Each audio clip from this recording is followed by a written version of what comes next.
বিজেপিৰ নেতা সৰ্বানন্দ সোণোৱাল ডাঙৰীয়াই কৈ থাকে যে লোভেই পাপ পাপেই মৃত্যু।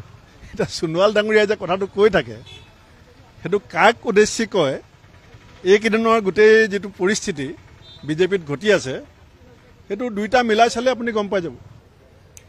2016 চনত আমাৰ কংগ্ৰেছ চৰকাৰখন ক্ষমতাৰ পৰা যাওঁতে বা ক্ষমতাৰ পৰা যোৱাৰ ক্ষেত্ৰত যিকেইজন মানুহৰ অৰিহণা আছিলে, যিকেইজন মানুহৰ কাৰণে কংগ্ৰেছ চৰকাৰখন ৰাইজৰ পৰা আঁতৰি আহিছিলে বা ৰাইজে ক্ষমতাৰ পৰা আঁতৰাই পঠিয়াবলৈ সিদ্ধান্ত লৈছিলে, সেই একেকেইজন মানুহে এতিয়া বিজেপি চৰকাৰখন ক্ষমতাত যোৱাত অৰিহণা যোগাব। আপুনি পটভূমি সেই সৃষ্টি হৈ আছে।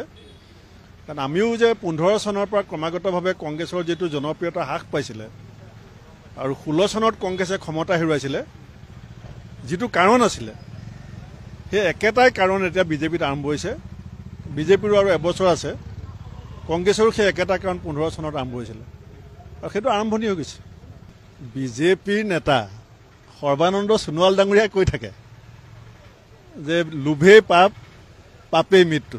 এতিয়া সোণোৱাল ডাঙৰীয়াই যে কথাটো কৈ থাকে সেইটো কাক উদ্দেশ্যি কয়, এইকেইদিনৰ গোটেই যিটো পৰিস্থিতি বিজেপিত ঘটি আছে সেইটো দুইটা মিলাই চালে আপুনি গম পাই যাব।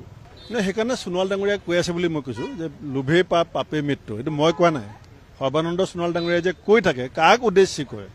এতিয়া ৰাইজে লাহে লাহে কথাবিলাক বিশ্লেষণ কৰিছে যে বিজেপি নেতা এজনে এই কথাটো যে বাৰে বাৰে কয়, লোভত কোন পৰি পেলাই কোনে পাপ কৰি আছে, সেইটো এতিয়া পোহৰলৈ আহি আছে।